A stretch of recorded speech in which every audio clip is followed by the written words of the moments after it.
aby sme si zaslúžili účasť na večnom živote v spoločenstve s preblahoslavenou Bohorodičkou Pannou Máriou, so svätým Jozefom i jej ženichom, so svätými apoštolmi a so všetkými svätými, ktorých si máme veku zalúbení, aby sme ťa chválili a oslavovali skrze tvojho Syna Ježiša Krista, skrze Krista, s Kristom, Kristovi. Náš Bože Otče, všemohúci v jednote Ducha Svätého, všetkú úctu a slávu po všetky veky vekov.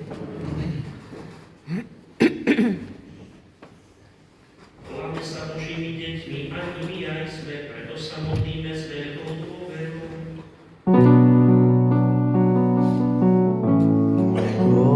Otče náš, ktorý si na nebesiach, posväť sa meno Tvoje, príď kráľovstvo Tvoje, buď vôľa Tvoja, ako v nebi, tak i na zemi.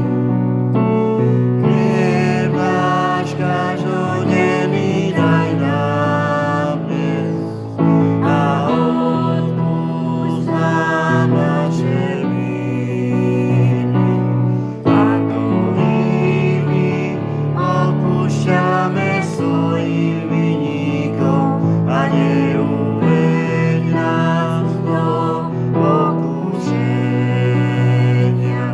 ale zbav nás zlého.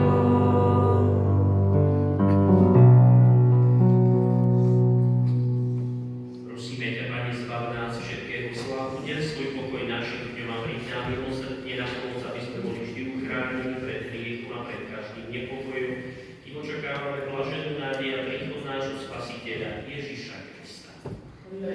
Tvoje je kráľovstvo a moc, sláva na veky. Pani Ježiš Kriste, si povedal svojim apoštolom, pokoj vám zanechávam, svoj pokoj vám dávam. Nehľad na naše hriechy, ale na mieru svojej cirkvi a podľa svojej volej milosti podaruj pokoj a jednotu, lebo ty žiješ a kráľuješ na veky vekov.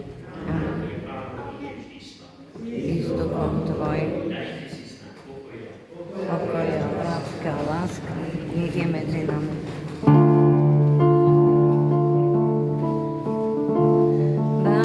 Baránok Boží, ty snímaš hriechy sveta. Zmiluj sa nad nami.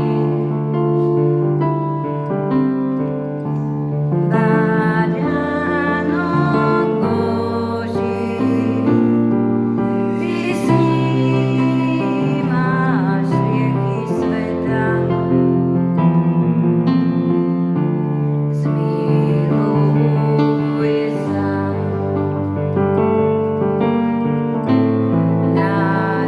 nami. Baránok Boží, ty snímaš hriechy sveta. Daruj nám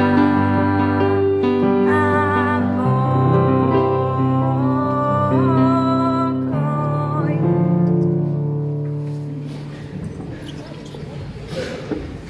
Na Baránok Boží, ktorý sníma hriech sveta, blažení tí, ktorí sú pozvaní na hostinu Baránka. Pane, nie som hoden, aby si vošiel pod moju